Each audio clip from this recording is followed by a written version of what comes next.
Assalamualaikum warahmatullahi wabarakatuh.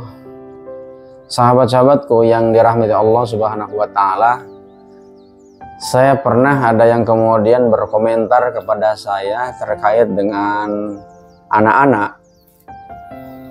Dia kemudian berkata, sahabat-sahabatku, kenapa sih anak-anak yang senantiasa jauh lebih disayangi, jauh lebih diharapkan, itu terkadang justru masa akhir kehidupannya setelah dewasa justru dia jauh lebih gagal, bahkan orang menyebutnya lebih gagal gitu kan, dan bahkan hidupnya lebih banyak terpuruk. Meskipun memang tidak semuanya, tapi rata-rata seperti itu.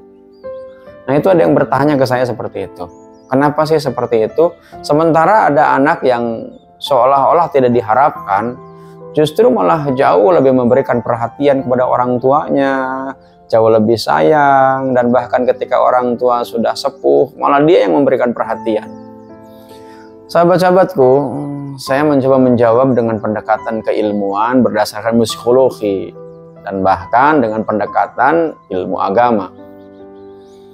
Ketika kita menjadi orang tua yang terkadang karena memang mengharapkan anak yang hadir untuk menghampiri kita, terkadang tanpa sadar dia mengerahkan semua perhatiannya kepada anak yang diharapkan tersebut.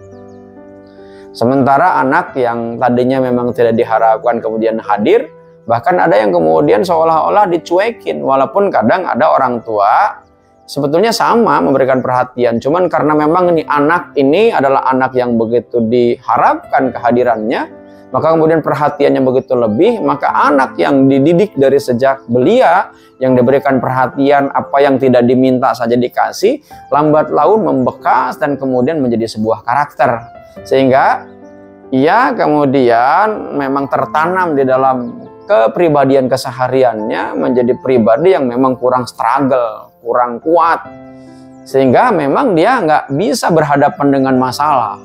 Beda dengan anak yang memang dalam hal ini itu mereka tidak diharapkan, mereka kemudian berpikir, tapi ini ketika nih anak ini kurang mendapatkan pendalaman, kurang mendapatkan terhadap sentuhan dari sisi penguatan mental, maka bisa juga anak yang kurang diharapkan itu menjadi orang yang melawan sama orang tua. Tapi memang kenyataan di lapangan, sahabat-sahabatku, banyak justru anak-anak yang tidak diperhatikan, yang kurang dihiraukan. Karena anak yang kurang diharapkan malah justru ya berbalik 360 derajat, mereka menjadi anak yang begitu sangat sayang kepada orang tuanya. Sebab itulah pesan untuk orang tua, jangan pernah membeda-bedakan anak. Ketika anaknya lebih dari satu, apalagi anaknya cuma hanya satu, jangan pernah apa yang tidak diinginkan saja dikasih, apalagi semua yang diinginkan dikasih, maka itu belum tentu manfaat. Maka perhatikan dan kemudian didik anak-anak dengan pendekatan moral dan akhlak yang baik. Terima kasih, mudah-mudahan bermanfaat. Assalamualaikum warahmatullahi wabarakatuh.